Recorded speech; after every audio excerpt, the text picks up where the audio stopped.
Okay. Going live.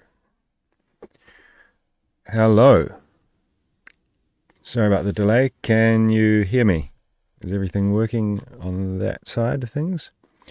Sorry about that. I just needed to restart my computer. I don't know what was happening. My webcam was freezing and things weren't going well. So yeah, sorry about the little panic there. How's everyone doing? Happy New Year. Hope everyone had a good holiday season. I think I've fixed the microphone volume problems that I've had in the past, but let me know if this is too loud. I can turn it down a bit as well.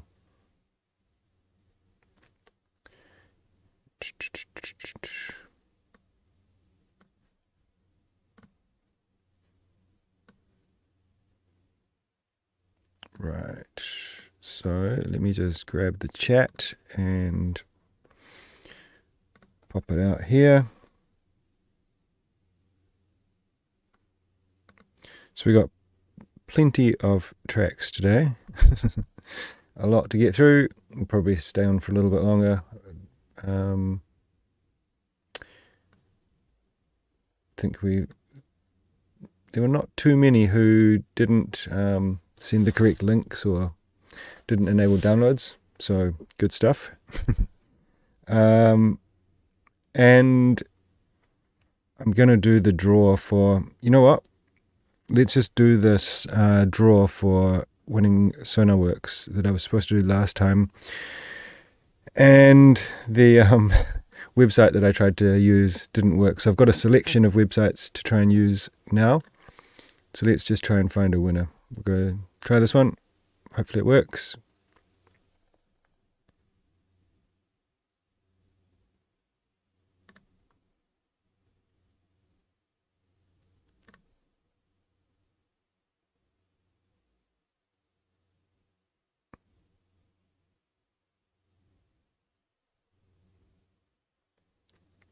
Pick a winner.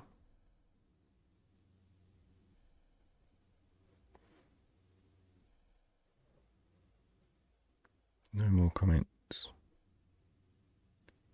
Jesus Christ. Okay. Okay, let's try the next one. This shouldn't be so difficult. I've seen other people do it. Install the... Oh my God. Right. I think the thing with a lot of these is like you can use it once for free. So I think that was the problem that I had last time, is I tested it beforehand and then it didn't work because I'd already used it because it stores a cookie or something. So I can't like test them in advance to see if they work. I'm not going to install a fucking application. Let's just fingers crossed for this one.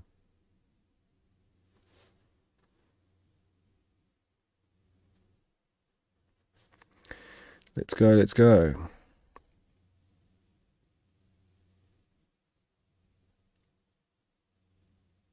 There's one number of winners. Yes, let's do it. Come on. Fingers crossed. Congratulations. Here are the winners. Winner is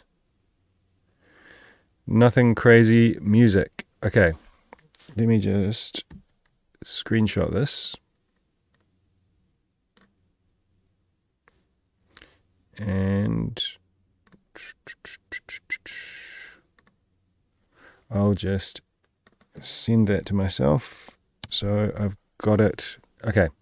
So Nothing Crazy Music, congratulations. You have won a copy of SonarWorks reference for headphones. I'll contact you on Instagram, and sorry about the delay. All right. So nice to see so many familiar faces in the chat. Hope everyone had a good New Year and all that kind of thing. Let's just get into it and listen to some goddamn music, huh? So first up, we've got one from MKE, In My Soul. Let's give it a roll. I can't hear anything.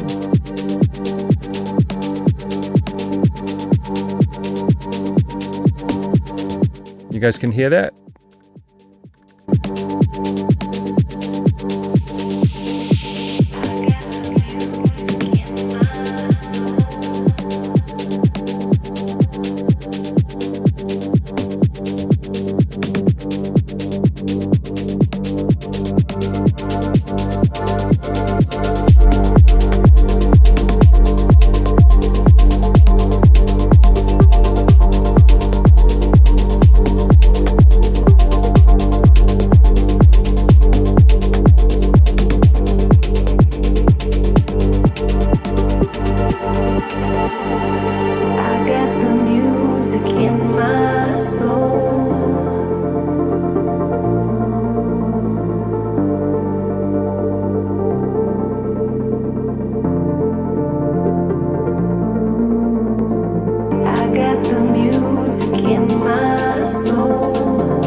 Right. So I think that's a really cool vibe.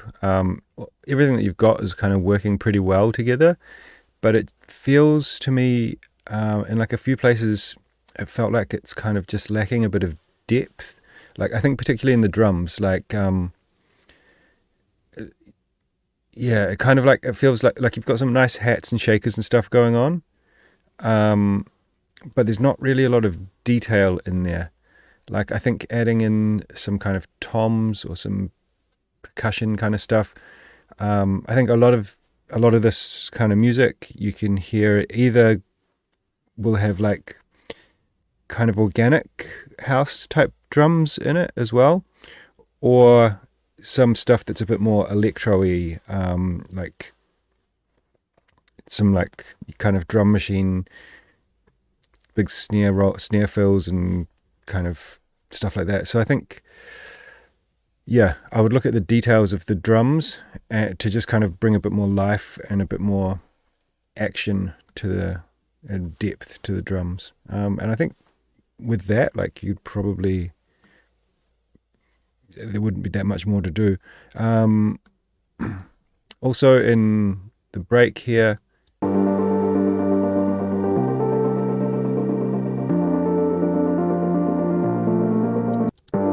like melodically it's cool, but just having a few little just kind of ear candy things to happen in here, you know, like reference a handful of other tracks that are like, I guess you're going for Injuna Deep kind of thing here, you know, maybe reference some stuff from Injuna Deep and see what they're doing, see what these kind of top tracks are doing, and try to kind of emulate that in yours. You know, you don't have to go, oh, I need that exact sound, but more like the idea of what they're doing. Like, what's the things that they're adding in that kind of keep you constantly engaged?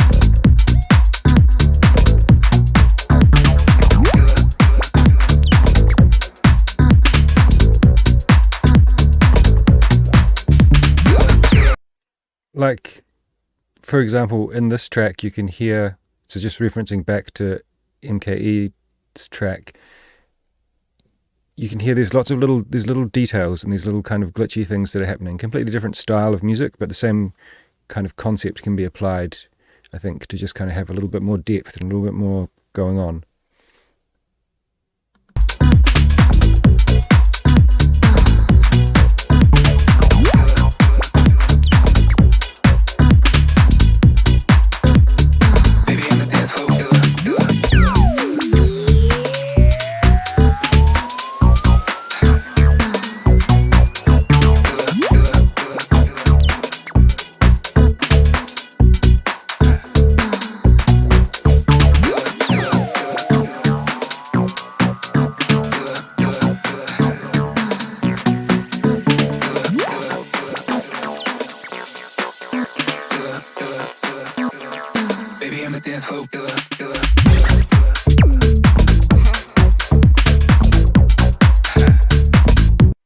The first thing I would say about this is I reckon you don't really need that acid line to come in here. I think you can kind of, if you save it for this break, then it's going to get, I think it's just going to have a little bit more longevity. It's cool what you've done. You're using automation and you're using it doubled with other sounds, and you've got other things that are interacting. I think it's you're doing a really good job, but I think there's no point in having it here because no one's really going to hear it, right? Or just having it like, you know, having the cutoff pulled down a bit or something. I don't know. I always the way I try to think about my arrangement with sounds is almost trying to reserve them until they can make the most impact. Because the longer that you hear something in an arrangement, the more you start to kind of tune it out. So you need to keep things switching up.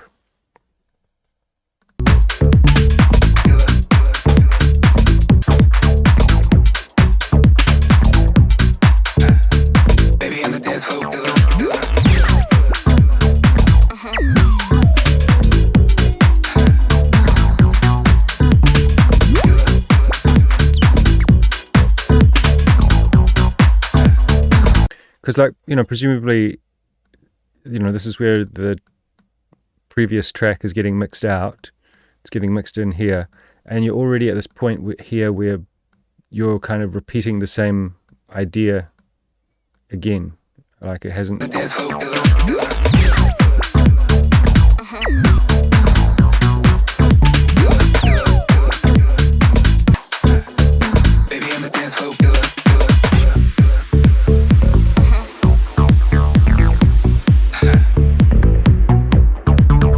Nice switch up here.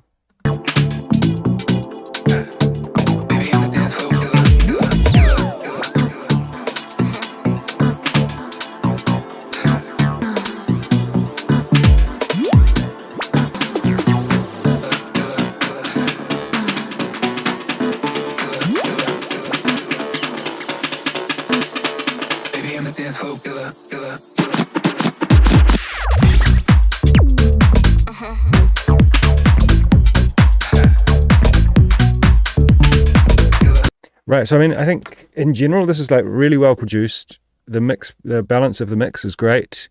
I think it's just literally a matter of trying to think about how you can use that acid riff a bit more sparingly to create tension and release. You know, maybe have some sections where you take it out. You've got this organ that's kind of working together with it. So, you know, maybe you can have some sections where it's just the organ, and then you bring the bass back in, the acid back in. I really like this idea of having these scratches here. It's a cool, you know, it fits well, and it's something a little different on the drop. But in this case, I think these particular scratch sounds didn't work. Baby, I'm a dance floor killer. They sound a bit slow or something. Like maybe just use the warp and bring each sample in a bit closer, so it sounds like they're being scratched a bit faster, which will give a bit more energy. Like it felt, I think the idea is right, but the execution brings down the energy rather than lifts it up. But yeah, I mean, it's quite nitpicky. It's in general really, really good, man.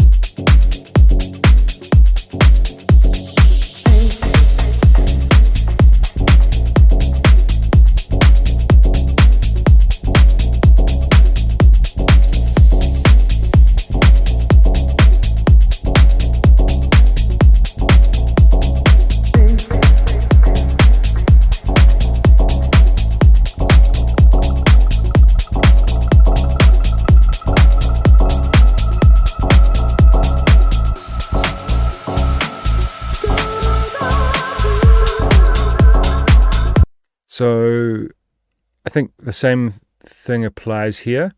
There's, you know, like in terms of the drums and like everything really, you've got, this is starting to sound like a place in a track that could be at like 1:30, 2 minutes.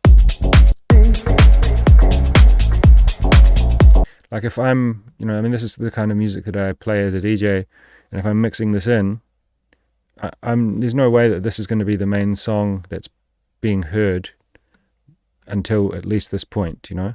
So everything that you've got happening here is kind of happening in the background of that DJ transition. So I think there's, and then, when I switch it over here and bring the bass in from this track and the bass out from the other track, there's still going to be a lot of content in from the other track. So you don't need, I think it's important to think about things in this kind of way. You don't need there to be so much going on, right? And it allows you to build with the track and not get it too, you can easily get to this point where you have too much stuff in the track, and it's kind of, but you feel like you need to add more because it's getting boring. And I think a lot of that can be solved by just trying to be sparing and adding in the minimum amount to keep it progressing.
All right, so I mean, in general, I really like the vibe. I think you've got what you need in there. Like I said, just a matter of maybe stripping out the intro a bit, and then I think most of the stuff that you had sounds, yeah, it sounds good. A few people are saying in the chat that there's some clashing with the keys. So you might want to look at that for sure. This second vocal thing that you brought in here at the drop, the break seems a bit weird. What am I gonna do? Just kind of comes out of nowhere. I would say, yeah, like the vocal's not bad. It's got this kind of like old soulful New York house kind of sound to it, which I quite like, but it's about making that work in the context of the track. And I think the other like small vocal sample is probably like enough. And I'm not a big fan of like this kind of having these like random unassociated different vocal samples in a track. Sometimes it can work. Usually it sounds like it makes things sound a bit amateur, and kind of disjointed. It's not as cohesive as when you've got one solid theme, right? So I get the point of wanting to put that in there because you want something more to happen in this break, right? But if you're gonna use that vocal, I think it's about deciding how you're going to use it. That's going to allow it to have the most impact and fit within the track. and then use bits of that beforehand to kind of introduce it in some kind of creative way. But alternatively, you don't need to have, like, if you, like, I would suggest to try and make the break work without the vocal anyway, you know, and that's done through automation and kind of, yeah, just building up tension in that break, working the elements that are already there, because there's already plenty of stuff going on in the track, you know, opening filters, adding reverb and delay, and getting, like, creating tension, making the break feel big. And then if you can make that work with some of these bits of vocal, then cool. But I don't think you should be like relying on it to carry the break here. So, but in general, really good, and the balance of your mix sounds pretty good too.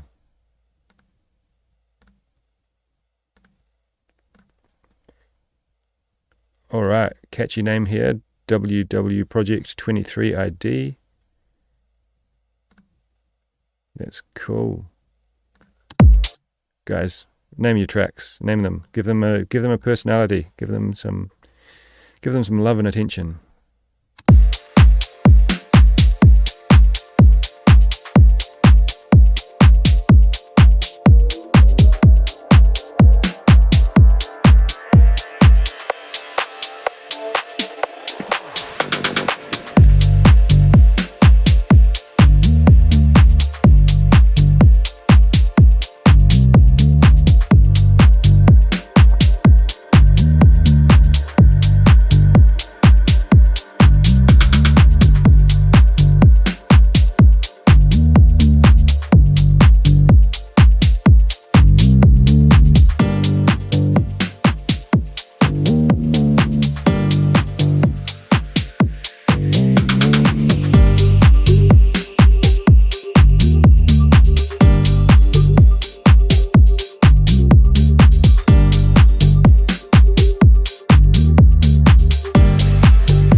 So I think, so I'm actually quite glad that that break went the way it did, because I was kind of getting a bit stressed out that I had no feedback to give, because the track is really bloody good.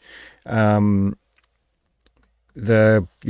aesthetic of the vocal and the beat that you've made just sound, they complement each other really, really well. Now, this thing that you've done in the break here with this like pitched up synth and pitch rising synth and like the snare fills and stuff, I think it just didn't work for the track. For another track, great, and like it was executed well, but it just completely felt off for the vibe. And also having the vocal singing while that pitch was changing started to make the vocal kind of feel out of key or something. So I think just having a much more subtle build up there, and it will really like be all that's necessary, you know.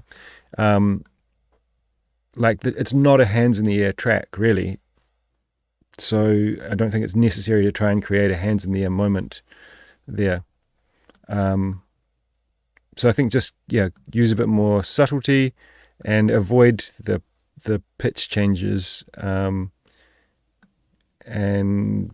you're going to have a winner here. It's really, really nice. The only other thing I was thinking is that like it's just a kind of, it's not a big thing, but this open hat that you've used,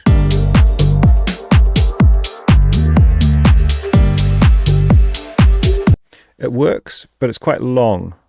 It's okay because it's not super loud in the mix, but if you listen to most genres at the moment, people are using slightly shorter open hats, and I think you might, if you were just to kind of pull that hat in a little bit, it might sound a little bit more modern, but I don't know, it may not. But could be worth a try. Just give it a go, see if you like it. If not, then leave it as it is. Anthony Hutterley, Feel Good, version 7.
I think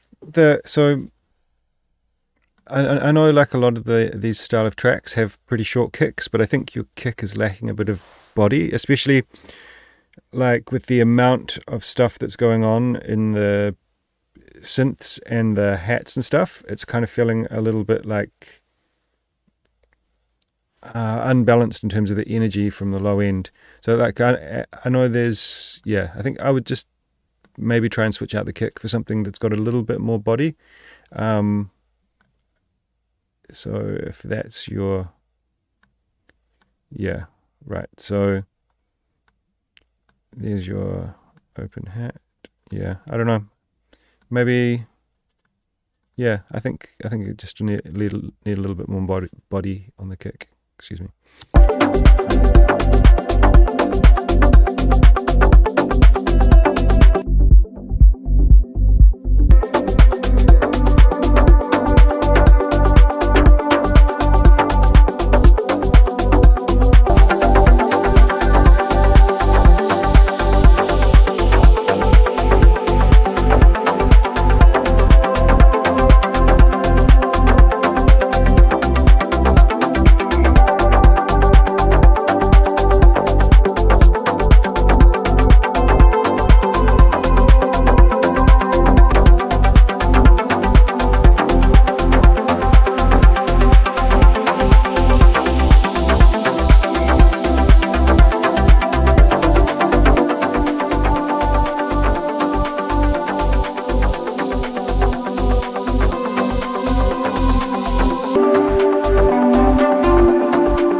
This synth that you've got here sounds a little bit kind of washed out, like it's quite loud, but it doesn't have a lot of it's not like bright. It could use a bit more emphasis on the transient, on the attack.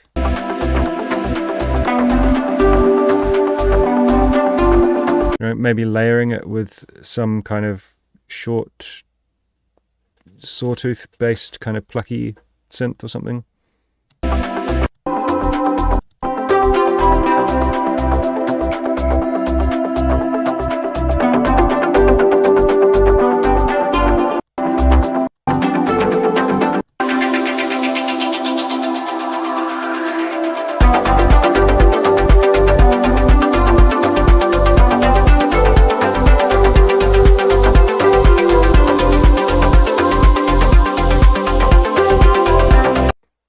I feel like it's all feeling a little bit overcrowded here. You can almost kind of just see that in the waveform, how dense everything is. And then the more things that you're adding in, the more what I was saying about the kick is apparent, that you need this kind of really driving low end to be able to support that much going on.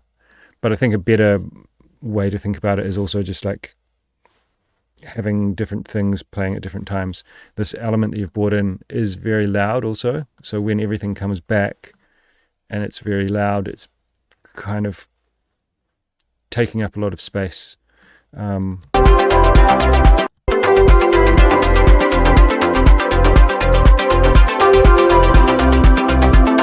So it's kind of, I guess because of the amount of loudness that's being created, like from the number of elements that are loud in the track at this moment, it's kind of everything's being overcompressed, and it's starting to, you can't really hear the definition between things, and things that were quieter are getting pulled up to be louder because of the amount of compression that's being applied. So I don't have a solution for that. I think it's just experimenting with how those things can work together. So maybe taking them out at certain points and putting them back in at certain points.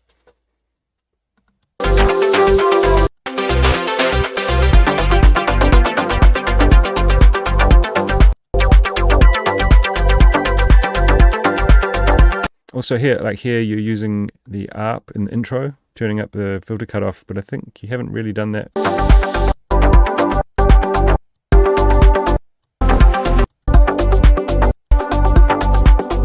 So you could maybe use that a bit more in this section to create a bit more of interest and help to create a bit more energy in this part, because doing that in the outro is, I mean, people who play progressive house normally do really long mixes as well, so that might not even get heard. This track will be in the background.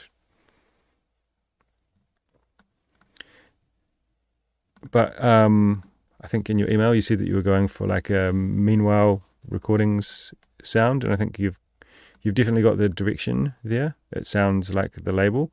The other thing I would suggest is, like, I don't mean this to sound disrespectful, but it sounds like a filler track from their label, not like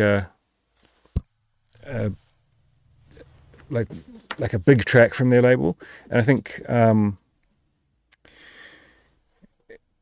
yeah, I don't know, I struggle with this sometimes myself, that like I think it's better to try to make a track that's as engaging as possible and has a stronger theme as possible. As a DJ, and I guess as labels, people want like filler tracks, but I think it's always easier to like sign something that's got more personality, has more potential to resonate with more people. I think you do that with creating like strong, memorable hooks. So this is from ENC, I think.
Right, man, I think this is a solid idea.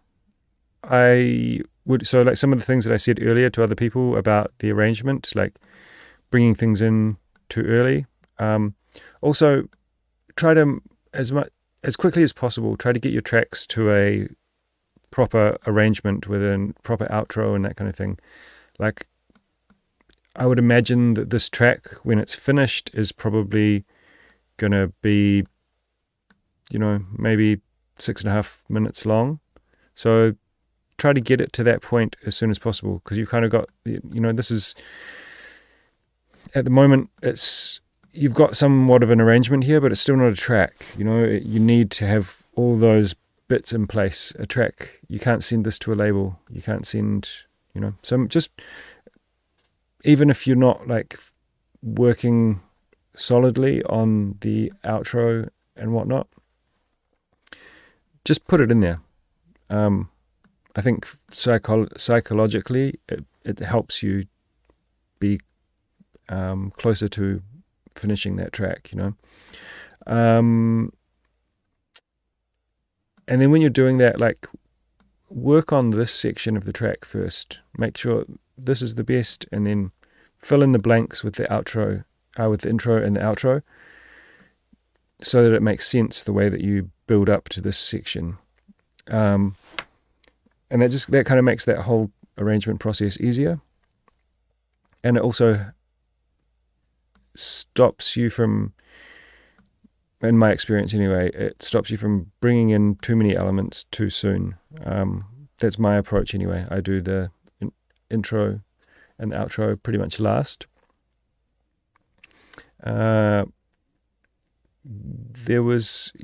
Your kick drum sounds a bit weird. It's like,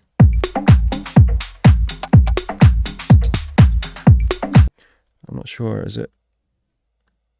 It sounds quite long or a bit boomy or something. And I think the kick drum could be a little bit louder, or the bass could be a bit quieter. The bass is just kind of dominating a bit.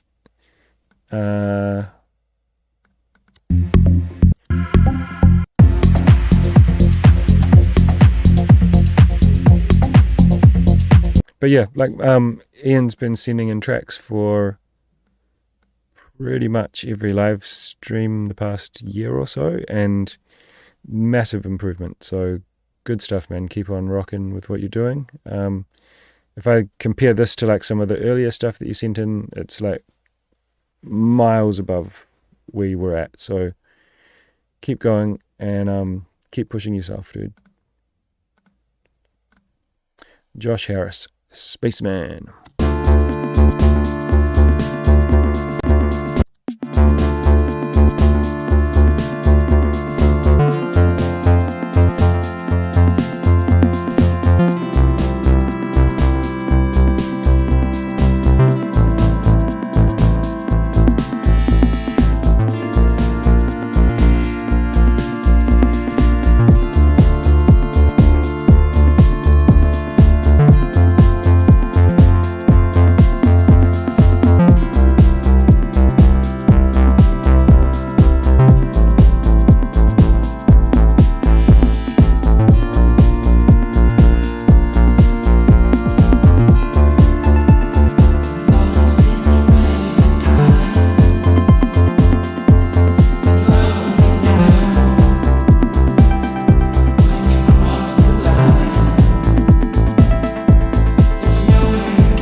Right, so you mentioned there, the vocals are really cool, Josh. You mentioned there in the chat that you're going for a downbeat organic house vibe, and vocals are yours.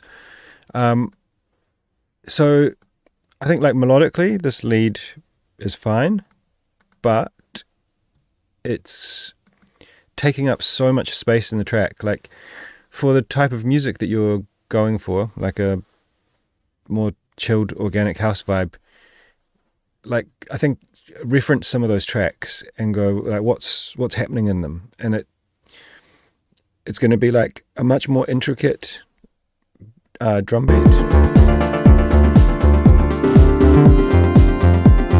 You know, you want like some texture and some kind of tribal aesthetics to the drum beat.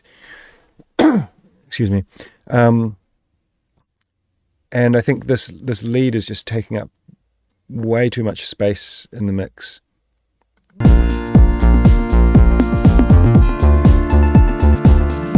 So I think you could already like bring the cutoff down or change the envelope so that it's a little bit plucky at the start and then the filter closes a bit.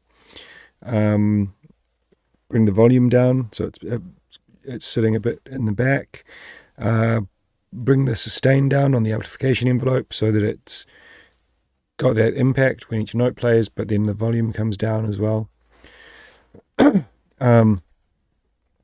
then also with the arrangement, like it's this thing that I've been saying earlier on a bunch of other tracks. You know, you're giving away your whole hand too early in the game. You know, if you've shown me by 30 seconds, you've shown me this main like melodic theme and the vocal theme, and most of the drums are in, and the bass is in. What have you got to surprise me with next, you know? And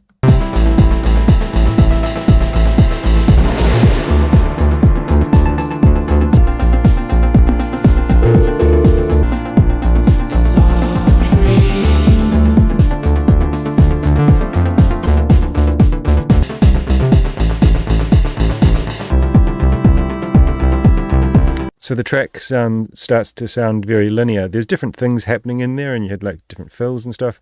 But when I skip through it, it all sounds like you're listening to the same part of the track, you know?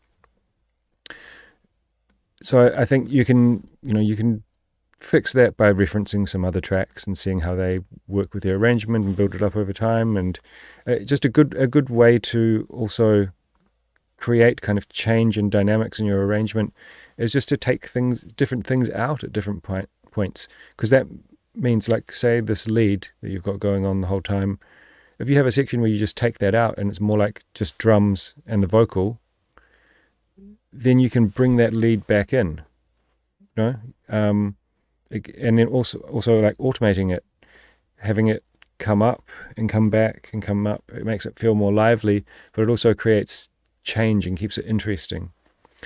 So I don't want that to sound disheartening, because I think like with the right beat and then the right arrangement, I think your vocal's really cool. And I think I think you want to make that the star of the show.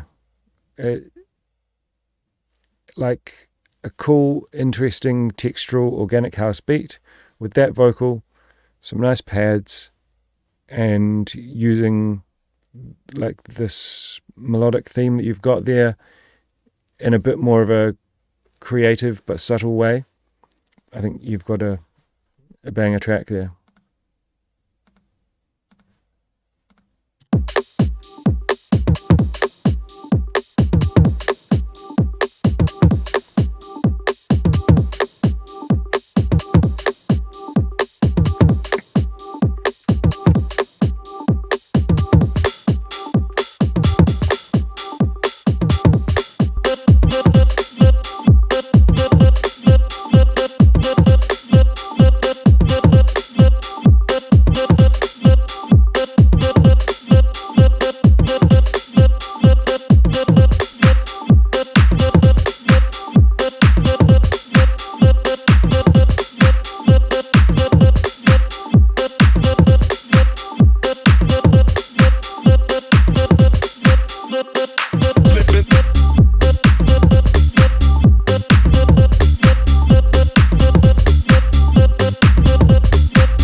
So this vocal chop thing that you've got in here,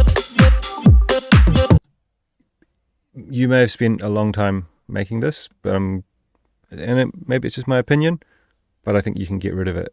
I think it's taking away from the track. It's making everything feel like overly chaotic, and it's not, yeah, I just don't think it's adding value to the track. You know, I think everyone has can have those things where you spend a bunch of time making something. Maybe it was the first thing you did in the track and you're so used to hearing it. But for me, especially when other things start coming in, it's just not adding value. I would definitely try muting it.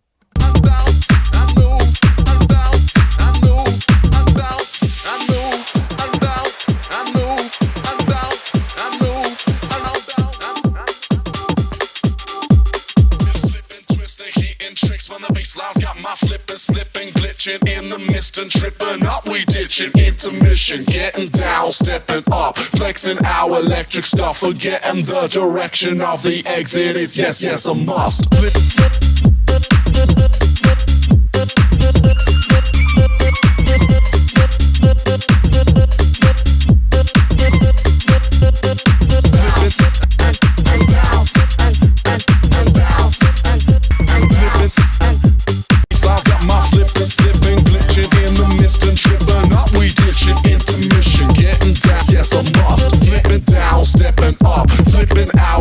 Stuff.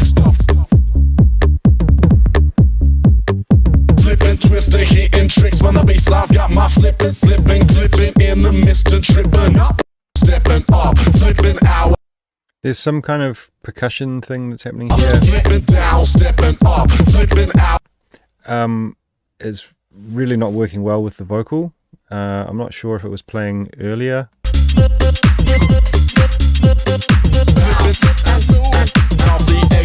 Yes, yes, a must. Flipping down, stepping up, flipping our I'm not even sure. It's maybe like a kind of high-tuned bongo or something like that. But yeah, there's really some kind of clashing rhythmically happening here. Twisting, hitting tricks when the bass lines got my flipping, slipping. Yeah, it's hard for me to tell you exactly which sound it is. It's happening here. That sound, ditch it. In the mist and tripping up, we ditching intermission.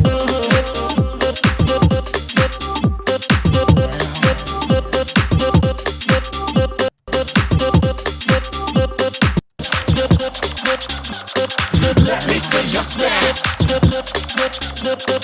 Boxy with your hands. Okay, so this effect thing that you've got happening here, it's like a cool, interesting sound, but if it like happens once, and if there's a bit, especially if it's not as repetitive, like if it changes what's happening, it could be really cool and interesting. But when it starts to play that long, it's like interfering with the vocal. It's fighting for my attention, but it's also not in a good way. It's not like, I'm not going like, whoa, that's cool. Like when I first heard it, I was like, oh, that's cool. That's a really nice little edit. But then it just stayed there going, whoa, whoa, whoa, whoa, whoa. And then it gets kind of annoying.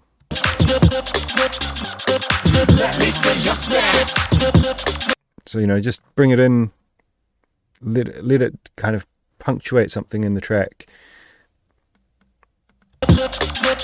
Bounce and bounce and bounce and bounce and walking with your hands and bounce and bounce and bounce and bounce and bounce and bounce and bounce. This is just, so in the track in general, there's quite a few things that are just sitting there. They're not really being automated or anything. And that can be used to good effect to create tension, but I think in this case, there's nothing happening here. It's just like a loop. And bounce and bounce and bounce and bounce and bounce.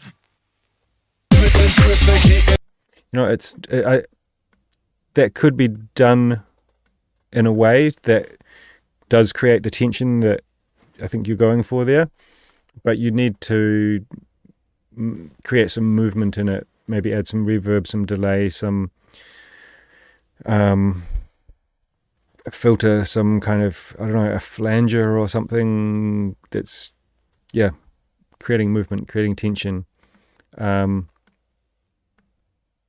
then just take that across pretty much all of your elements, create movement in them. And then you don't need to have as many elements in your track when each of those elements is being utilized in an interesting way that kind of, yeah, that keeps the listener engaged. Forgetting the direction of it. Yeah.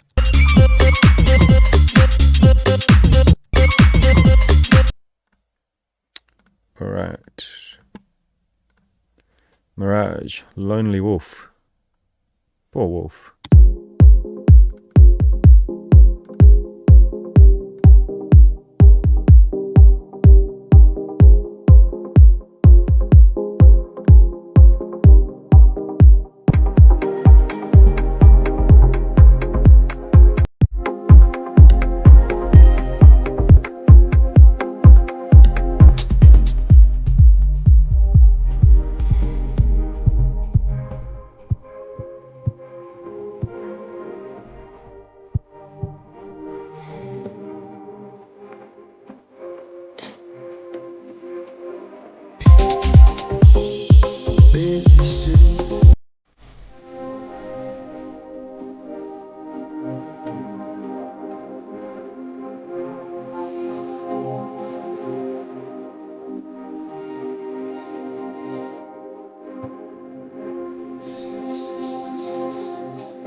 Right, as usual, this is really, really, really well done from Mirage. I love how much depth there is in his tracks, but also they're spacious. So it's like, what I mean by that is that it's like, it's not, everything's simple, but then there's texture, there's things going on in the background as well. So like in the drums, for example, the main drums are like loud and in front, but then there's like layers of things that are happening in the background that you can kind of hear subtly. The only and again, this is like a thing I've said loads of times on live streams, that I know the vocal and I know the sample pack that it's from, and I've even done a track with it. I'm actually gonna, I think I'm doing a video soon on the channel with a tool that can help with this kind of thing, but we'll have to wait and see. I'm just trying to talk to the people who make it at the moment and see what we can work out.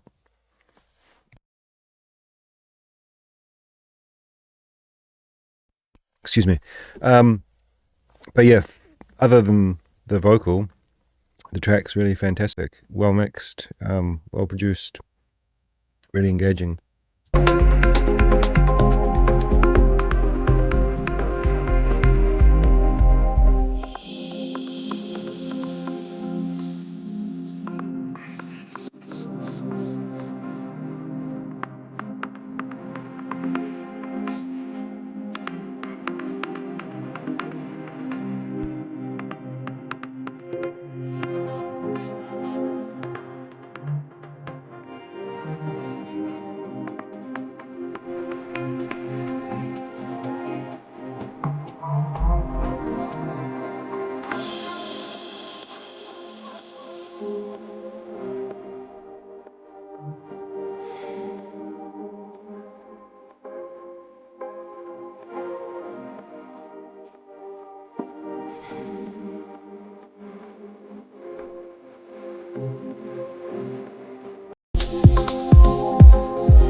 Yeah, I mean, really cool. I think the only thing that could really elevate that is just having an original vocal, probably.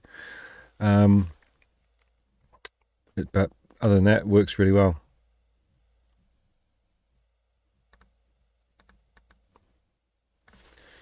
All right, what do we got? We're at number 10. We've been going for an hour. We're going to have to speed things up a little bit, but let's go.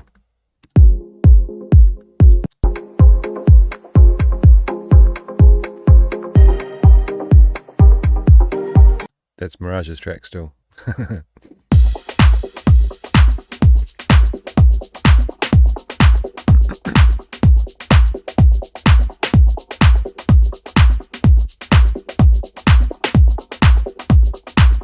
I think that clap might be a bit loud.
So I'm gonna suggest that this. So this is, first off, it sounds really, really cool. It's like it's got a, yeah, it's really engaging. It's got really nice sounds. They all work well together. But I think there's, I think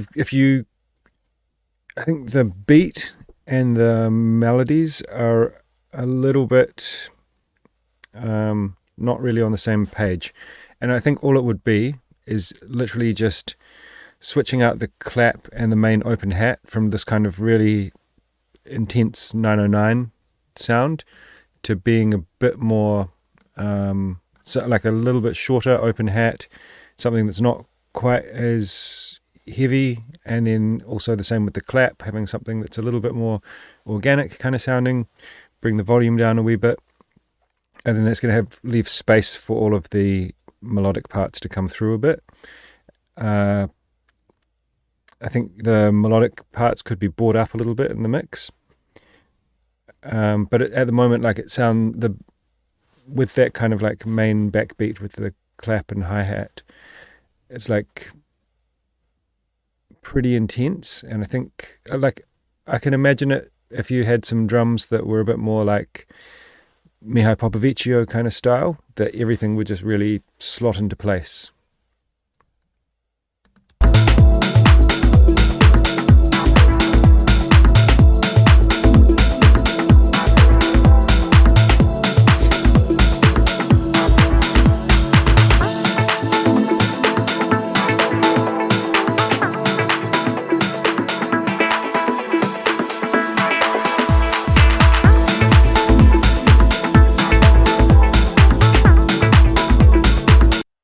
yeah, it's my feeling on it.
So there's something happening here where I think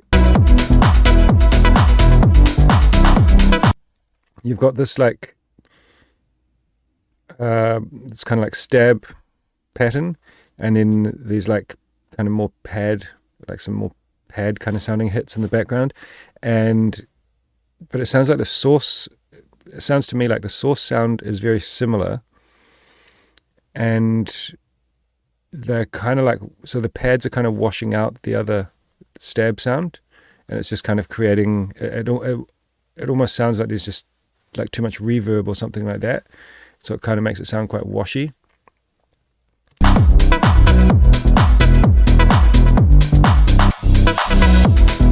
Maybe it is too much reverb. I think it's a combination of both. Yeah.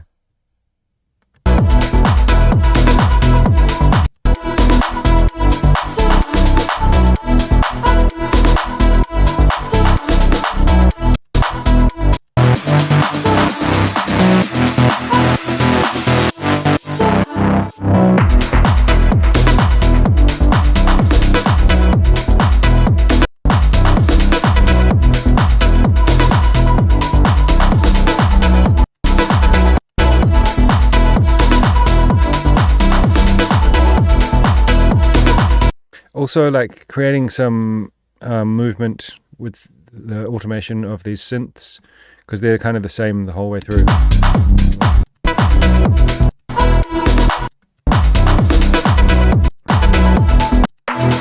So, you know, sometimes you want to bring the cutoff down, which allows you to then bring the cutoff up to create some emphasis on those sounds, to create some tension and release. And it just stops it from, it makes the track feel more alive and more like it's evolving throughout. So, I mean, I know I've said the same thing with a bunch of the tracks here, but a bunch of them have the same issue.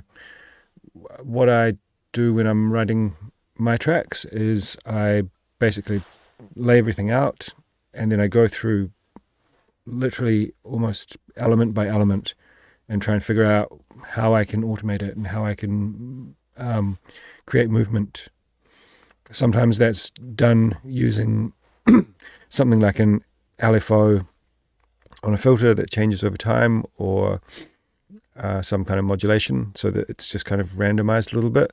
And sometimes that's through like recording in automation by hand of cutoff, like layers of automation, cutoff, resonance, envelope amount, release, sends to delays and reverbs, you know, like taking the time to really like build as much movement and energy into each layer of that track. And then you end up like having to use less elements because each element is doing more. And that benefits your track in so many ways. Like it makes it easier to mix, easier to like, easier to mix, easier to write. So look at doing that. I think and then maybe when you've got that working, look at if there's some things that you can strip out, because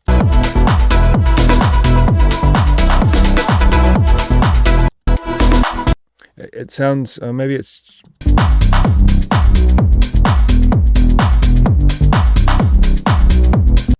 I think you've got a very heavy bass line.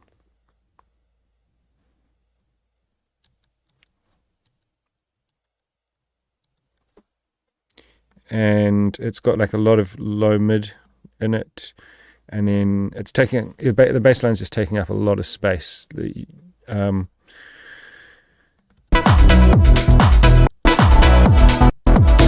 So the track feels very crowded, even though there's not like a crazy amount of elements.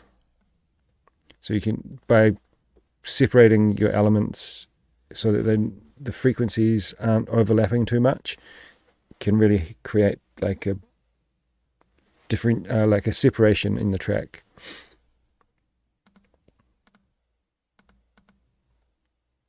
What's going on in the chat? Check out Naked Music down. Yeah, great label, Naked Music.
This is really good. I really like it. I'm not really sure what I can add to it. It's well mixed. It's well written. There's good movement in it. It makes sense. It builds up and down. I think you could. The only thing I would suggest maybe looking at is like having some bits where you create a bit more of a dramatic change, like, you know, maybe a bit where you just have the kick and bass, take out the other drums, have some kind of the synths build up a little bit and then come back to the drums, just, you know, switch it up a bit. But that would be my only real suggestion. Everything's got nice automation and movement in it. I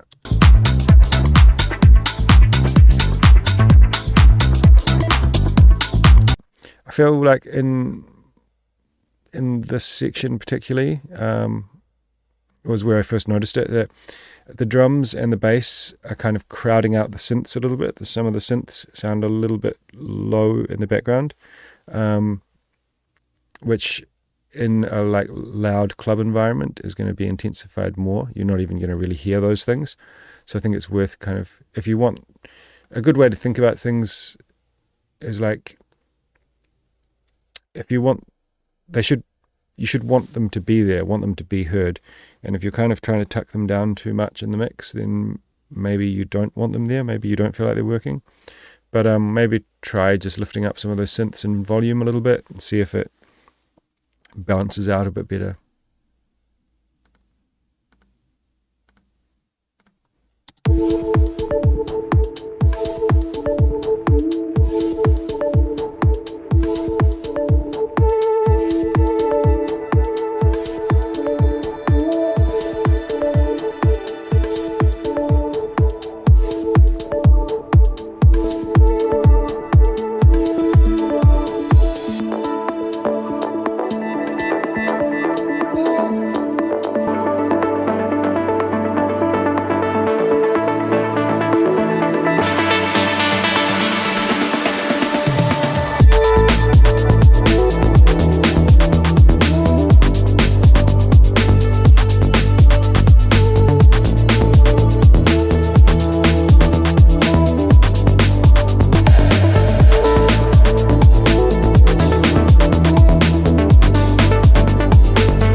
So I'm not sure how to advise you to fix it, but so when I listened to the intro of the track,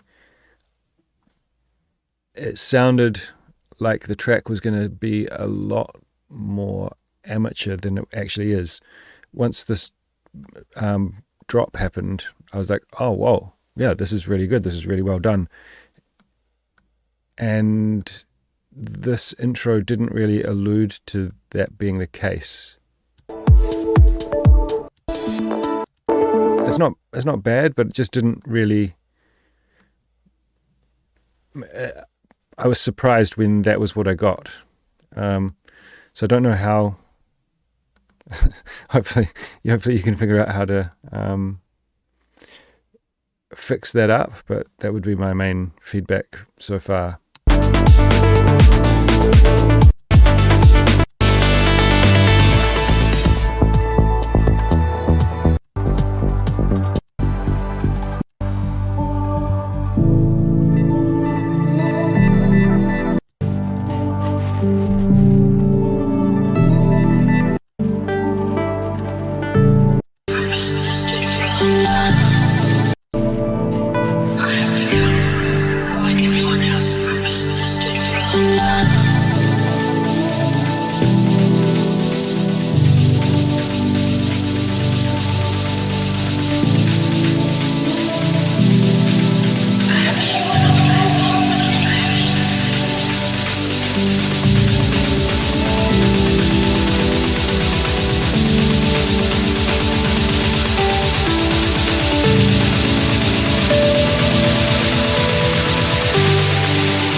So I think this massive intense snare roll, especially for like the payoff that is being delivered, I think it doesn't really fit.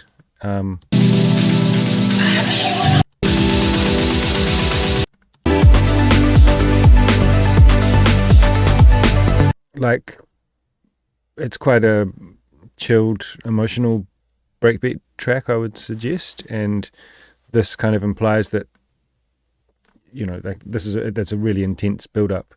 So you're creating this tension and this expectation that's not really being delivered on.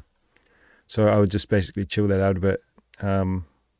It's also like really fighting for it's taking away all the space from the vocal to do its thing, and then you kind of like, so you build up, and then you have this pretty kind of chilled, real drum sounding fill at the end of it.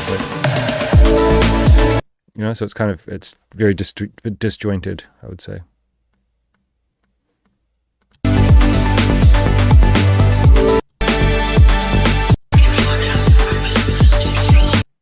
But yeah, very nice. I think very well produced. All right, Mr. Ollie Balin, Walk the Walk.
Really good, Ollie. I think it's well written. All the sounds are really solid. They're kind of working for the vibe that you're going for.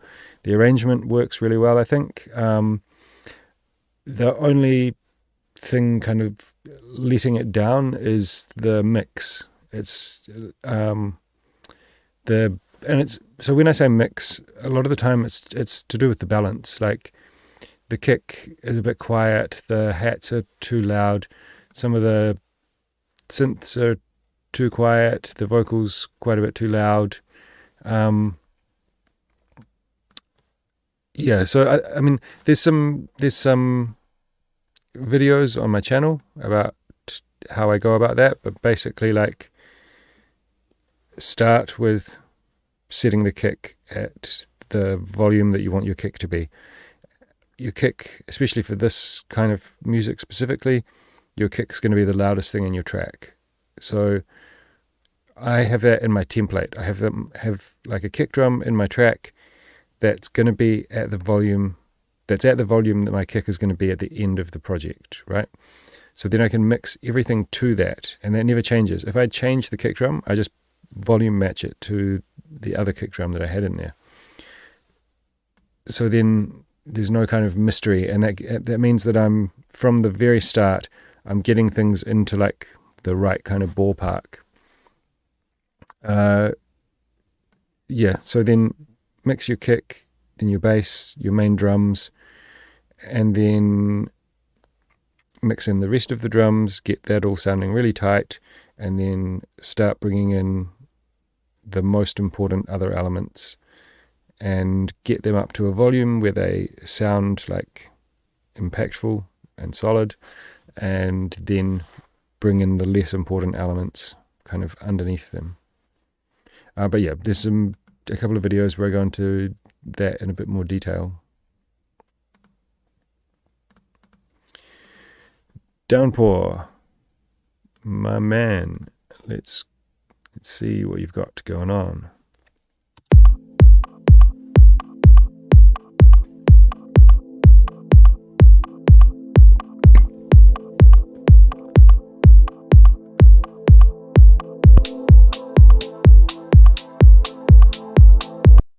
So first off, I just want to, for anyone who's still watching where I've said things about the arrangement of your tracks and about saving things till later, like it may or may not be the same kind of music that you do, but you can hear in this, right? There's nothing happening. And I'm saying this is a good thing, but it's the things that are happening are working well together and creating a vibe. Right, this pad is not just sitting there, it's moving, there's like, it's enough, and you can get away with like very little at this point of the track.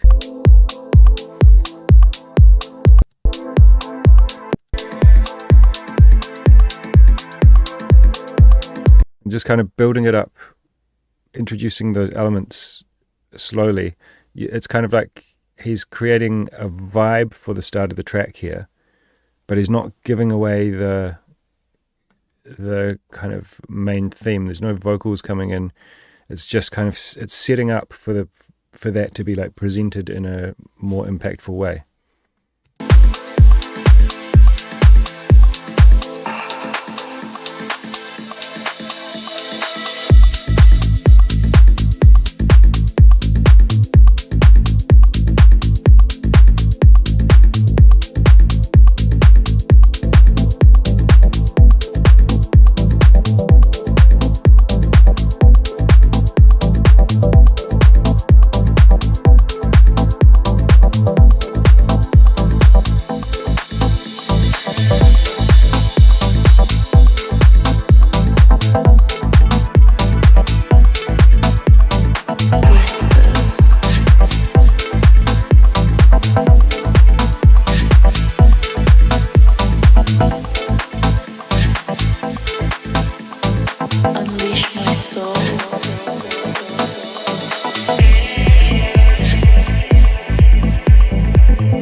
Dude, this is really, really, really good. This is one of the best tracks I've heard from you for a long time. And I mean, you don't take that the wrong way. All your tracks are really, really good and really well produced. But I think this is like a banger. We need to get this one signed for sure. What's the chat saying? Yeah, chat seems to agree. I can't really think of anything to add or subtract or...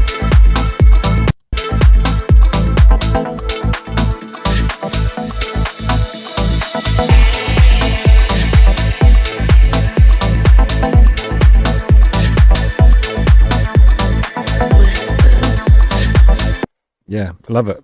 It's really, really, really cool. One of my favorite tracks I've heard from you, to be honest. So yeah, but I mean, like as I said, let's get it signed. Like writing an awesome track is just the start of the battle. You know, you got to get that shit signed. Got to get it released, and yeah, let's do it. Okay, Marcel, reason why.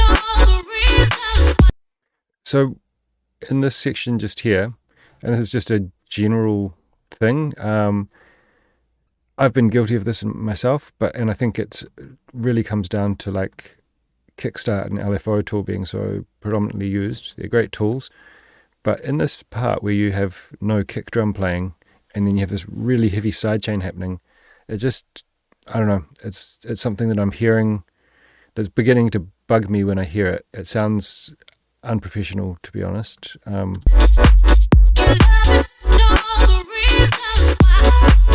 It's like, what are those pumping to, you know? So it's a subtle thing, but I think that anyone can learn from that and improve that on their tracks. So the way that, I don't have Kickstart on there, but let's just say this is Kickstart, right? What I would do is just turn it off in that section when the kicks aren't playing. You'll be surprised how much kind of more like cleaner and more professional your track sounds after doing that.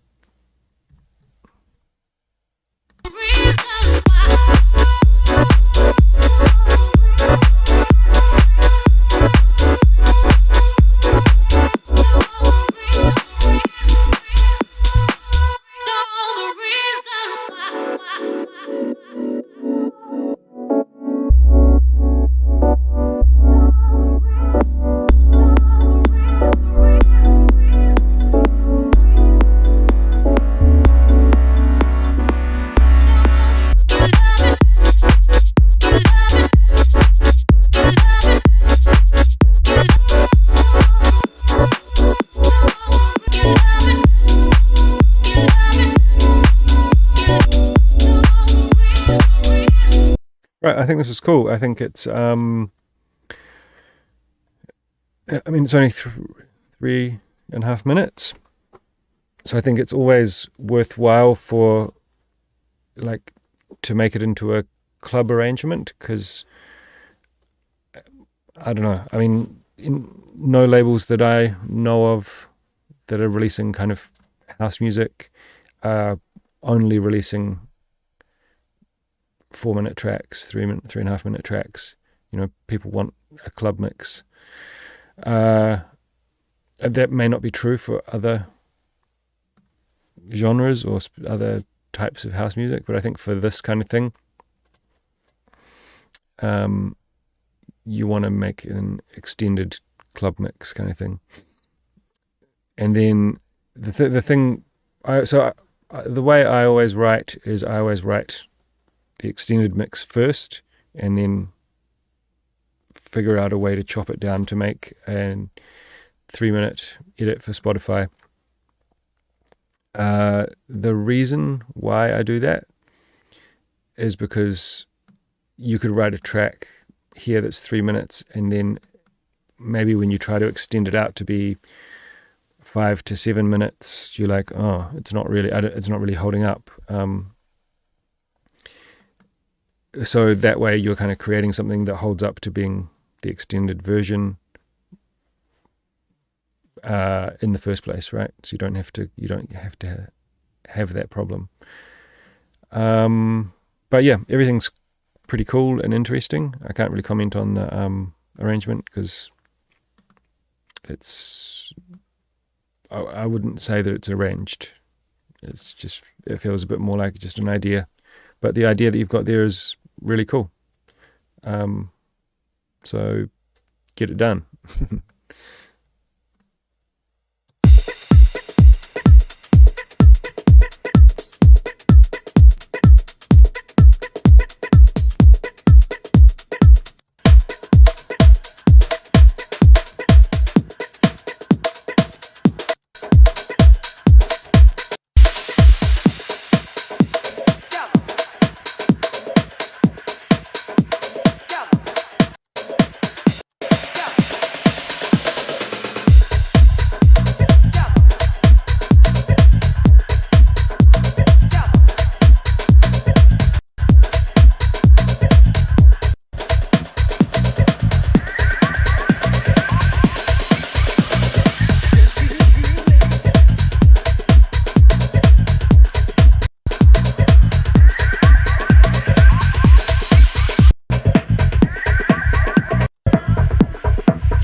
So this is really, really good. It's always a risk using the Lolita Holloway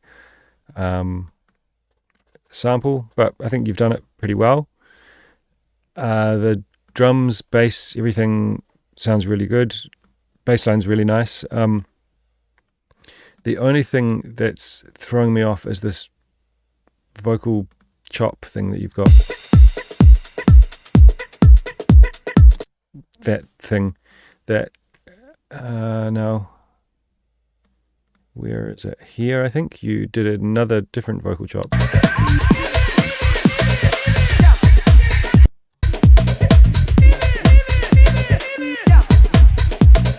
So I think those are cool. I think this one that you've got going throughout,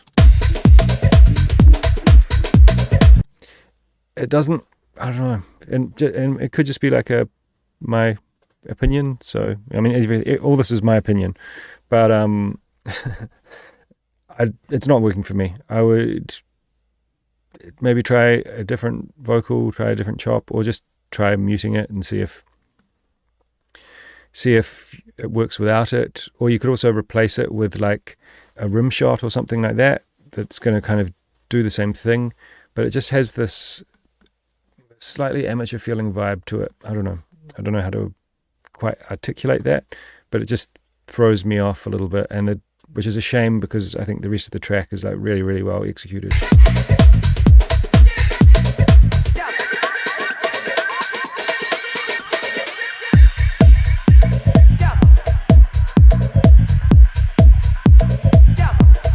And this like yo thing, so that sounds really good. It fits really into the groove. It sounds like part of the track.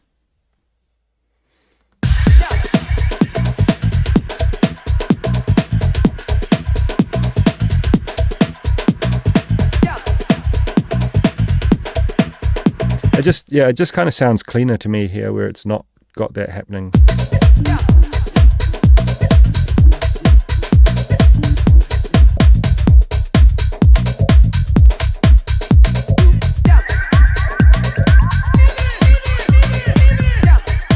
yeah, other than that, like really, really solid track.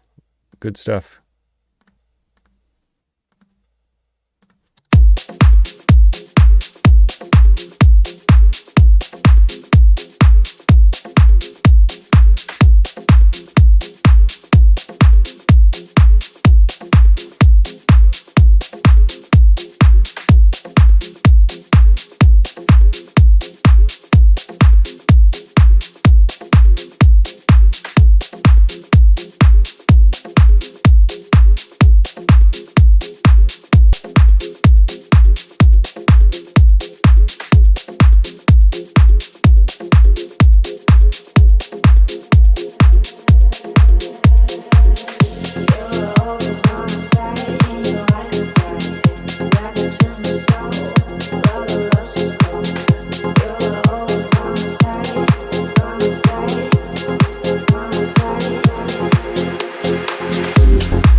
This is really, really good. There's something, I feel like the kick is maybe a bit too heavy for the track or something, but I think it's just the attack, the amount of attack on the kick. Yeah, you can kind of see it's got a really heavy transient. So to combat that, what you could do is, if you're playing it with like a simpler or something in Ableton, just increase the attack a little bit, and you'll kind of bring it up to a point where it feels a bit kind of sloppy, and then bring it back so it still sounds punchy, but I hope that makes sense. Yeah, just basically to take a little bit of the transient off there, and I can see from looking at the waveform that there's a lot of transient on the clap, so maybe clipping the transient on the clap will help it to just help to reduce the amount of impact that's having on the limiter. But yeah, that's pretty small stuff. The track's really, really good, really well made, and I think you should get that signed. Maybe you could try sending it to Glasgow Underground. They seem to be doing stuff that sounds like this. Actually, it kind of reminds me a little bit of the Gorge and Marcus Homm track that they did recently on Glasgow Underground, with the like Billie Eilish cover vocal. Yeah, really good.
Luca, this is really solid, dude. I think the last few tracks that you've sent in have been really good. Just wondering if you're actually sending these out as demos, because this sounds really fantastic. I think this is probably one of the best tracks that you've sent in, and you've sent a lot. Sign it, man. Get it out there. I don't know. I don't follow this kind of breaks so much, but is a 4-minute arrangement acceptable? Like, is a label going to go, yeah, cool, we'll sign that and release that? Or are they going to want you to do a extended club mix? If that's the case, then like I said before, probably worth doing that at the start, making your tracks release ready is probably the best way to go.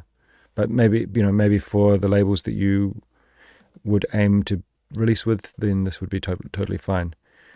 I know, like, for drum and bass and stuff these days, like 4 minutes is pretty normal, whereas 10, 15 years ago, a drum and bass track would be like the same length as a house track, like 5 to 7 minutes.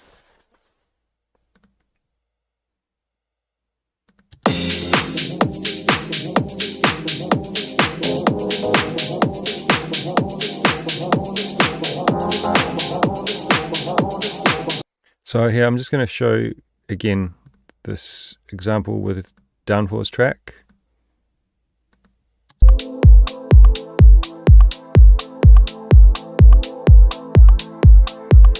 Right, that intro, and obviously they're different styles, but I think the same thing applies.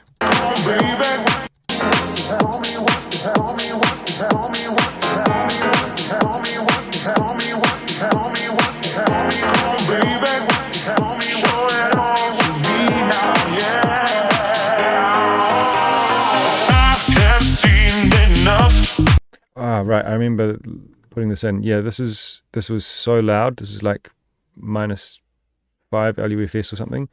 Like, everything's so distorted, and it's so compressed. Everything is in front. Like, there's no depth to the track because it's all just so squashed. For me, giving you feedback about the track, that makes it quite difficult because it sounds really bad with the overcompression. Things are getting distorted, like that vocal is like really over distorted. Like certain labels and stuff will release music that is this loud, but it's not by just throwing a limiter on the end. There's a whole skill set that goes into mixing and mastering a track to get it to this loud, and it's not just chucking a Waves L2 on the end, or I don't know, using one of these like online mastering things. And you've kind of alluded to something here in the title, Brighton and Mud Master, which implies to me that you, before the mastering stage, you felt like it needed to be brighter and that it was too muddy. And that's a mixing thing. If you're hearing that before you're mastering, then you need to go back to the mixing stage and try and solve those problems.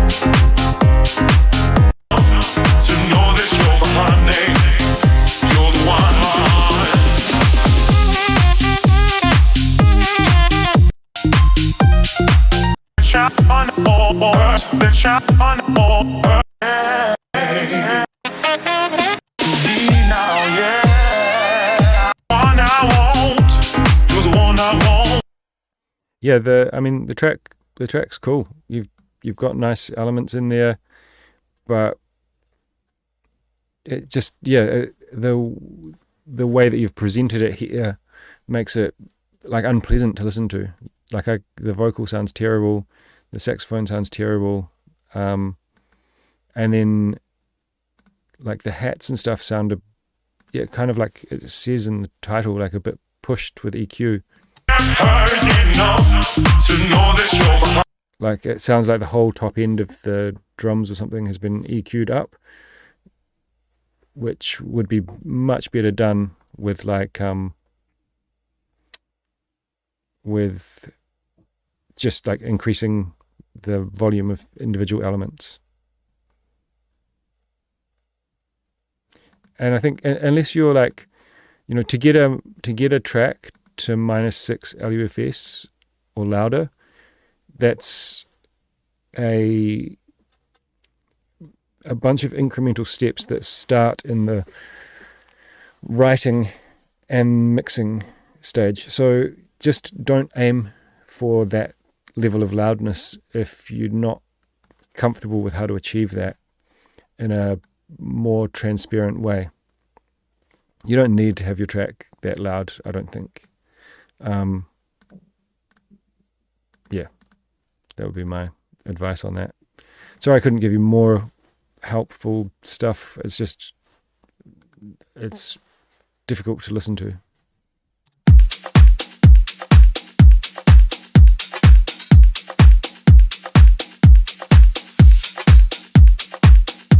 Already sounds really good, Houston.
Man, this is fucking sick.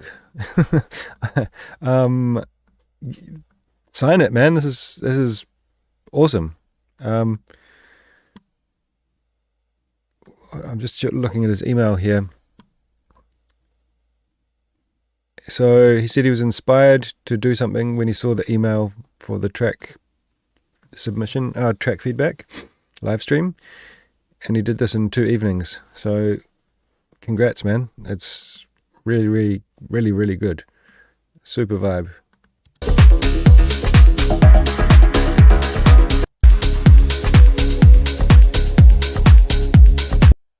That's, yeah. I wish it was my track, to be honest. Right, moving on. Rhythm box. Luca, yeah, sorry, you missed your feedback. I'll post the video again after we're done. But basically what I said was it was really good and you should get it signed.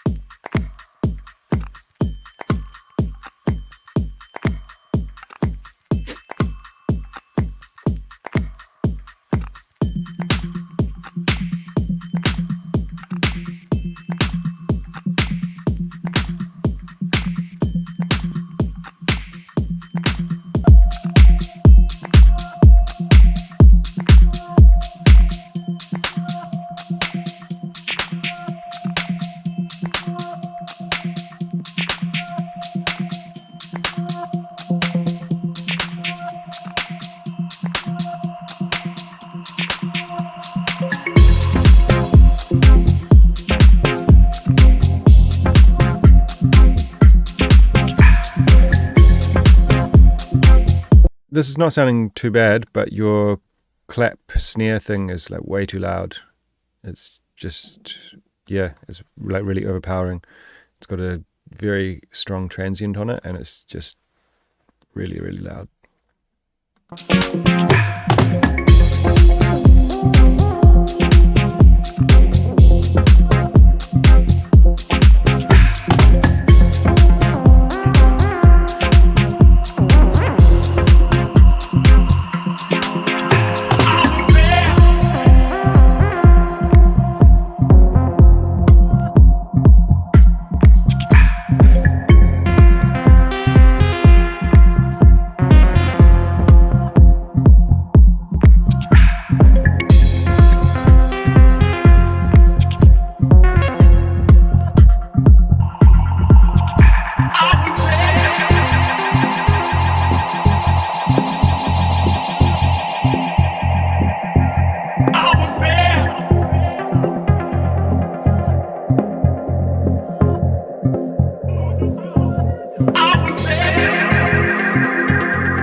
Really nice.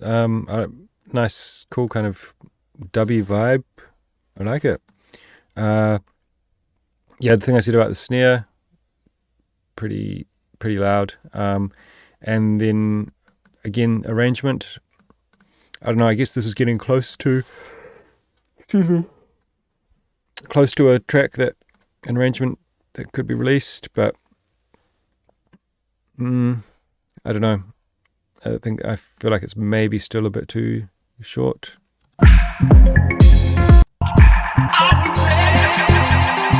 Cool effects and stuff that you've put on the vocal in here. These delays, really nice. Yeah, so I think it's very solid, and just maybe probably flesh out the arrangement a little bit more. And then also you're gonna find, if you try to make it to 6 minutes, maybe you'll go like, oh shit, okay, I need to switch things up a little bit. And then you can have some sections where you take things in and out and just kind of change it up a little bit, and then yeah, should be good. Oh.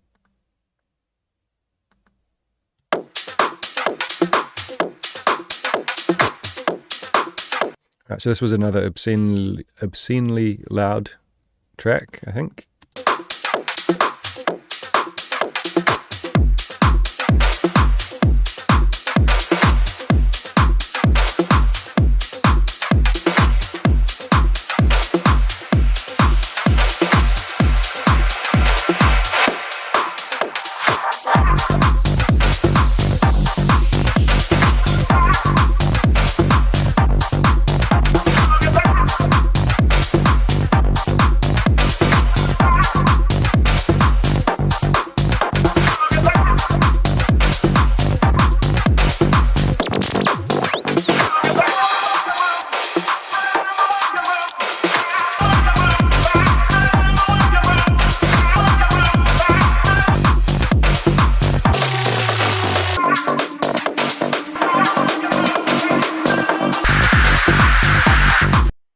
Yeah, sorry. I see that you're in the chat there, Kaiser. This is just quite unpleasant to listen to, mate. Like it's, again, I think it was somewhere around the -6 LUFS, and it's not been done in a way that, in a subtle way. So it's everything you can kind of, if you hear like there's things that are happening in the background, like these snares with a lot of reverb and stuff on them, that because of the amount of compression, they're like really loud and in the front, where they should be kind of like an atmospheric detail that's happening as a layer in the background. Like the vocals and stuff are just like super in your face. The bass and the kick are both like really, really distorted from the amount of limiting. So it's, I hope you understand, it's quite difficult for me to give you proper feedback because I can't really hear to other than like just kind of going, okay, what's the general vibe? And I think the general vibe is cool. I like this vocal thing that comes in here.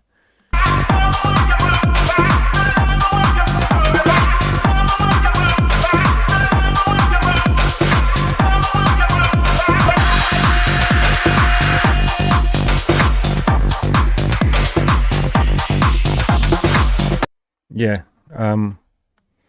I mean, it sounds like you've got some cool elements in there. Again, the arrangement thing that I've said a few times, make a club track. This is definitely a club track, not a Spotify track, you know. If you sign it to Toolroom or something, which it kind of sounds like that's what you might be going for, then they would probably want you to do a version like this, probably even shorter. But they definitely want you to make a version that is going to work for Beatport and that kind of thing. Yeah. I mean, yeah, so pull back on the limiting, like you said, and then you'll be able to hear the mix and hear the balance and hear how loud things are. And yeah, there needs to be some kind of subtlety. Even when you... So someone who mixes things to be does a mix and master to get things to this loud, they're still trying to create depth in the mix. It's not that you want everything to be in front, because when everything's loud and everything's in front, then nothing's loud. You know, you want dynamics in the music, even if it's really loud.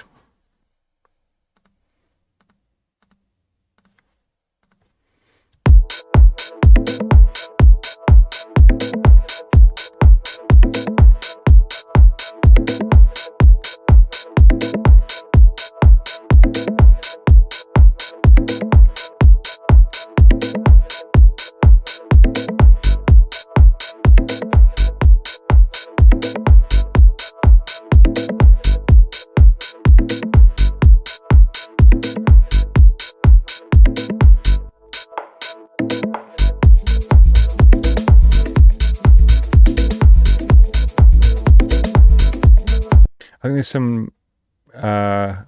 some frequencies in your kick that could be taken out. Maybe something around, what is that, 600-700 hertz, and maybe something around 200 something. I don't know. It sounds quite boxy.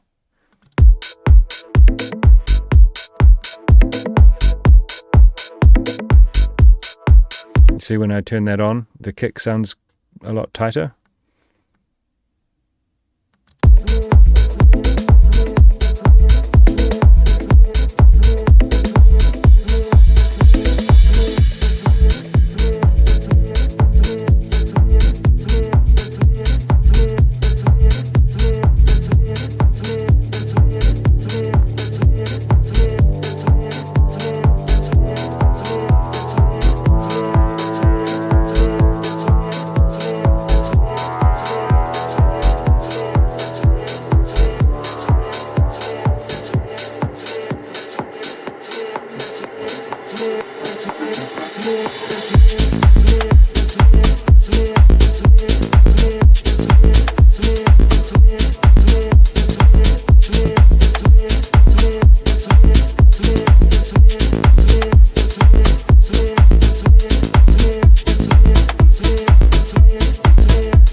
Okay, so there's like, I think your beat is really cool, okay, and your bass is really cool.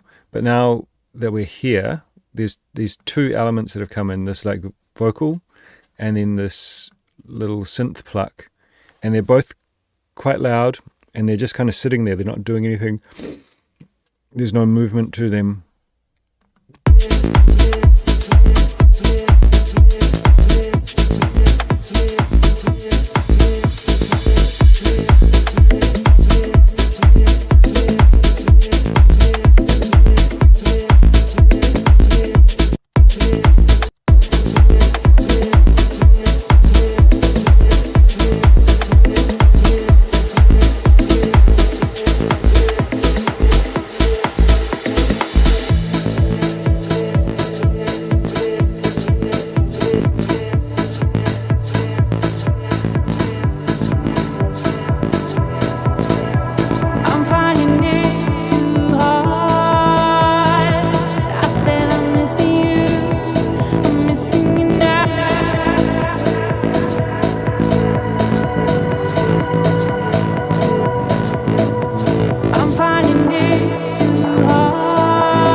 So I think in general this is really cool. Just maybe some slight EQing on the kick, or change the kick.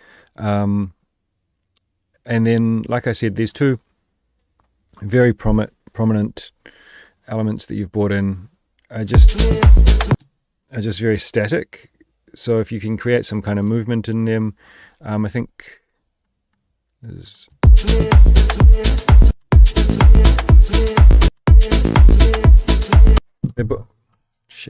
they're both also sitting in the middle.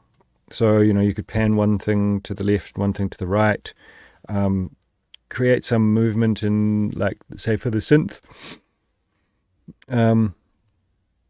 create some like velocity randomization, and then have on the synth so that the velocity affects the filter cutoff or the amplitude volume, or multiple different parts of the synth, and then that creates some kind of just a bit of an organic feeling to it. Another cool plugin that you can use, which is free, is this thing called Pitch Drift.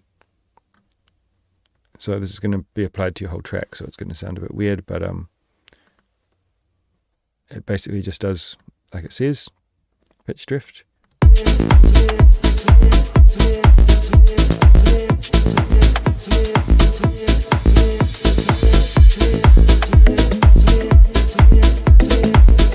So you obviously don't want to use that on your whole track, but you can use that on on elements to create kind of just change and difference, and then so doing that, the velocity thing I was suggesting, adding stuff like that, just creating movement in those elements, especially when they're prominent, using some like returns and stuff to create automation.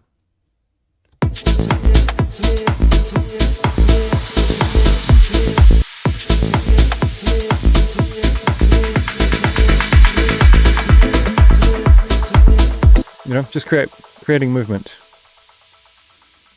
And then I think that, that's pretty much all I think you need to do to get that track to the next level.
I think this, first of all, like the vibe is really cool. It's like quite unique, and it's got like a really nice, fun kind of summery vibe to it.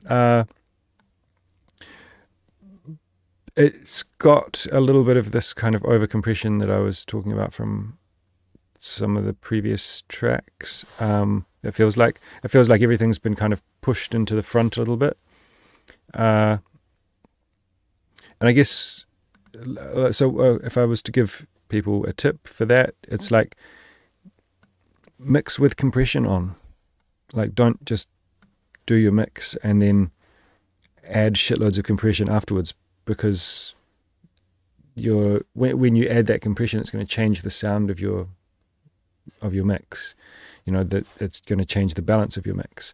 So if you mix with a moderate amount of limiting happening on the master, you're mixing into that limiter, so it's not going to be drastically changed when it's mastered. I don't know, people say not to do that. It sounds, I don't know, that's what works for me. That's what I always do. And at least if you're not mixing into a limiter, at least be checking your mix with a limiter on and off, so you can hear how that's going to affect the balance of your different elements. Then also, I'm not sure if this is a full arrangement, or if, I mean, the track sounds like,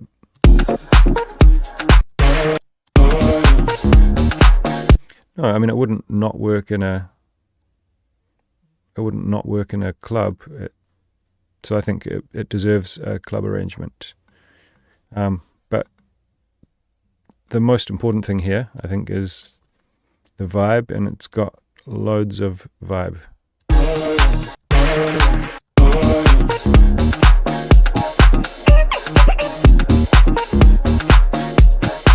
Yeah, really, really cool.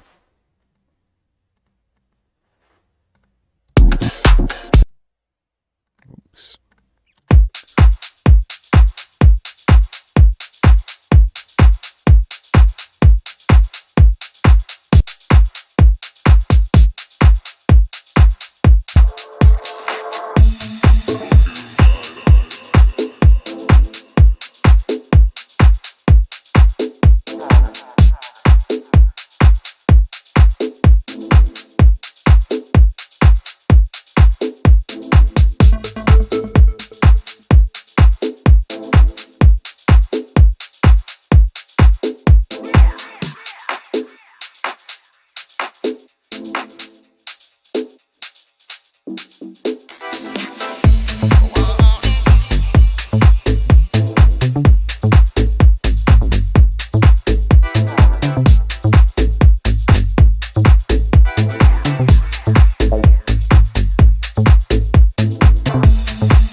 This is a real vibe. I really like it. It's got, and I like that you've put all these little edits, and there's detail to it, but not like, I think people can confuse like putting detail into a track with adding more and more elements. You've kind of like done it where you're adding. It's not like just more and more stuff piling up on top, but it's really lots of little bits and pieces to go to keep it sounding interesting.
Really, really cool, man. I like that.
So I think this is like really solid. The only thing is like this break is a bit of a letdown, like nothing really happens.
Right, so Sapo Ray has mentioned in the chat here that his track the mix is a bit all over the place. I would tend to agree with that. But I also like, so you've got quite a few things going on in the track, but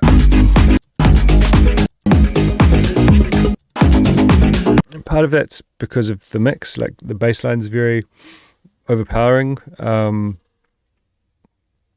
So when things come in and out, they don't have as much impact because there's not as much space for them. But I think like in terms of arrangement, you could also just do it a bit differently. Same kind of thing as I've been saying with a bunch of different tracks, just having a much more open, simplified intro and outro, saving some of those elements till a bit later. You know, if you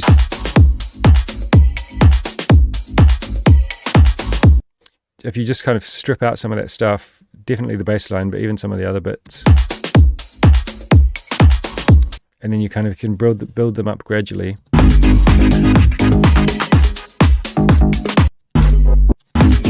Like I think there's no need to have the bass line in by 30 seconds or even by 15 seconds.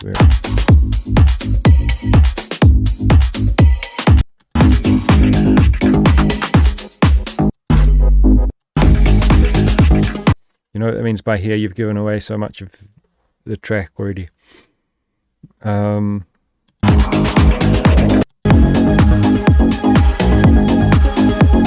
There are some good sections like this where you take out some of the drums, you've added in this pad, it's working to switch things up. But because that bass line has got so much mid-range in it, it's so loud the whole time, it kind of just, it makes the track feel very linear.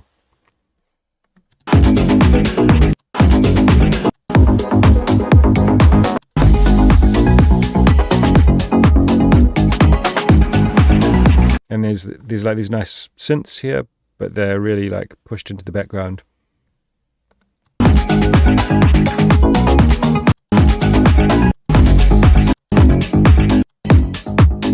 Yeah, so I mean, I would look at obviously the mix, which you know about, but also the arrangement. Just make it a kind of a bit more.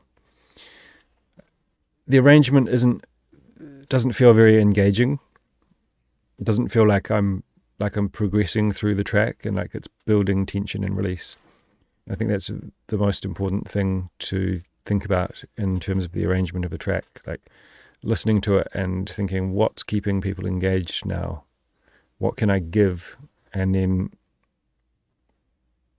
also like, so adding something new or taking something away have the same kind of impact, just creating more dramatic changes. And if you've got an element that has like that's quite big and loud, think about taking it away and then slowly filtering it back in or something like that. Anyway, that's going to be it for today. Thanks everyone who sent the tracks in, and thanks everyone who tuned in.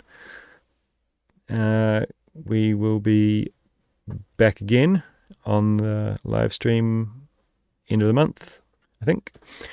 All right. We'll talk to you all soon. Have a great Sunday.